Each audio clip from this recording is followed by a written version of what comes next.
ఏర్పడినది. అయినా దీనివల్ల ప్రమాదము ఏదో చిన్న చిన్న ఇబ్బందులు, ఏ ఇబ్బంది లేకుండా ఏం వడ్డించిన విస్తరా అండి మానవుడి జీవితం అంత సోమరిపోతులమా? మనం హాయిగా కష్టపడి జీవితాన్ని గొప్పగా సాధిస్తే గొప్పగాని ఊరికే కూర్చొని అన్నం తింటే సోమరి అయి పొట్ట పెరిగి వాడికి ఏం ఆరోగ్యం ఉంది? అందువల్ల భగవంతుడు కూడా దాన్ని మెచ్చడు ఎప్పుడూ కూడా. అందుకని ఈ షడ్గ్రహ కూటములు ఇట్లాంటివి పెడుతూ ఉంటాడు అప్పుడప్పుడు పరమేశ్వరుడు. వాటిని స్వీకరించవలసిందే. ఈ సంవత్సరం విశేషం ఏమంటే ఏర్పడినటువంటి సింహలగ్నానికి కన్యాలగ్నానికి వర్షలగ్నము జగల్లగ్నము చూసినప్పుడు గురువు చాలా గొప్పగా ఉన్నాడు. అంటే విద్యాభివృద్ధి, రాష్ట్రంలో విశేషమైనటువంటి విద్యాభివృద్ధి జరుగుతుంది. ధార్మికమైనటువంటి కార్యక్రమాలు చాలా విశేషంగా జరుగుతాయి. మన దేవాదాయ శాఖ మంత్రి గారు ఇక్కడే ఉన్నారు, ఆనం వారు. చాలా అనుభవజ్ఞుడైనటువంటి మంత్రివర్యుడు ఆయన. అందుకనే ఈ ముఖ్యమైన శాఖ ముఖ్యమంత్రి గారు వారికి అప్పచెప్పారు. ఎందుకంటే ఇది చాలా విశేషం, ఈ శాఖ చాలా అవసరమైనది. భగవంతుడి యందు భక్తి ఉన్న మానవుడే గొప్పవాడు అవుతాడండి ఎప్పుడూ కూడా. అందువల్ల అటువంటి భక్తికి సంబంధించినది మన దేవాలయాలు, మన ధనాగారాలు. దేవాలయం మన సంస్కృతికి భాషకు నిలయాలు. గురువు అలా ఉండటం వల్ల భాగ్యస్థానములోనూ దశమస్థానము అవుతాయి ఈ సింహ కన్యా లగ్నములకు. అందువల్ల భాగ్యము అంటే అదృష్టము, దశమం అంటే వృత్తి రాజ్యస్థానం. ఈ రెండింటిలో గురువు ఉన్న కారణంగా ఆధ్యాత్మికమైన చింతన, దేవాలయాలు పునః శోభను పొందటము, అలాగే విద్య, గురువు విద్యకు సంబంధించిన వాడు కాబట్టి విద్యా విషయాల్లో ప్రత్యేకమైన. అందుకనే ఇవాళ మనం చూస్తున్నాము కొన్ని అవి మొదలే ప్రారంభమయ్యాయి అనిపిస్తున్నది నాకు. ఎందుకంటే పిల్లలకు బరువులు లేని రోజు ఒకటి పెట్టారు. అంటే ఆయన గ్రహం వచ్చే ముందే కొంచెం ఆలోచనలు ఇచ్చి లోకేష్ గారు ముందుగానే దాన్ని ఏమన్నారు ఇంగ్లీష్లో ఫ్రీ బ్యాగ్ డే అన్నారు. నేనేమో తెలుగులో చెప్తున్నాను బరువు మోయని రోజు. పిల్లవాడికి రోజూ బరువులే, చదువు బరువు కావాలి కానీ పుస్తకాల బరువు కాకూడదు. ఇటువంటి ఇంకా అనేక విద్యా ప్రణాళికలు, విశ్వవిద్యాలయాలు చాలా గొప్పగా ఏర్పడతాయి. చాలా విద్య రాణిస్తుంది. కళలు, విద్య. ఇంతదాకా మన మురళీకృష్ణ చెబుతూనే ఉన్నాడు. ఈ ఉగాది కొత్త ఉగాది, అద్భుతంగా కళలు ఇంతవరకు ఎప్పుడూ చూడలేదు. మళ్ళీ ఇంతమందికి సత్కారము, విద్వాంసులకు, కళాకారులకు వాళ్ళందరికీ గొప్ప సత్కారాలు అని చెప్తూ ఉన్నాడు. నిజమే కదా. ఇది ఈ ఉగాది యొక్క విశేషములో ఇవన్నీ జరుగుతూ ఉన్నాయి. విద్యారంగము, భవన నిర్మాణ రంగము కూడా చాలా బాగుంటుంది ఈ సంవత్సరం. భవన నిర్మాణ రంగము కూడా అలాగే పాడి పంటలు బాగున్నాయి, భవన నిర్మాణ రంగము బాగున్నది, విద్యారంగము బాగున్నది, ఆధ్యాత్మిక రంగము బాగున్నది, పరిశోధన రంగము కూడా చాలా బాగుంటుంది ఈ సంవత్సరం.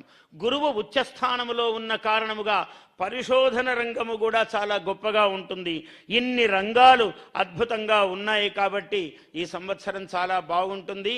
అయితే ఒక కింద గీత, దాన్ని ఏమంటారు, కింద గీత గీసుకోవటం అంటారంటే అండర్ లైన్ ఇంగ్లీష్లో, దాన్ని మాత్రం విస్మరించరాదు. మన కష్టం అన్నది సర్వప్రధానమైనది. మన శ్రమను బట్టే ఫలాలు అన్ని రంగాలలో ఉంటాయి. కాబట్టి ప్రతి వ్యక్తి కూడా అలా ఆ శ్రమతో కూడుకున్నటువంటి జీవనాన్ని గడపడము ద్వారా వీటన్నిటికీ ఐశ్వర్యము లభిస్తుందయ్యా అన్నారు.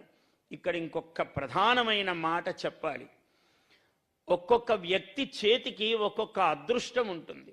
ఒక మనిషి పుట్టుకే పరమేశ్వరుని యొక్క నిర్ణయం ఉంటుంది. ఆ మనిషి పుట్టినప్పుడే ఆ రాశి కుండలిలో గ్రహాలు ఏవి ఎక్కడ ఉండాలో అలా ఉంటాయి.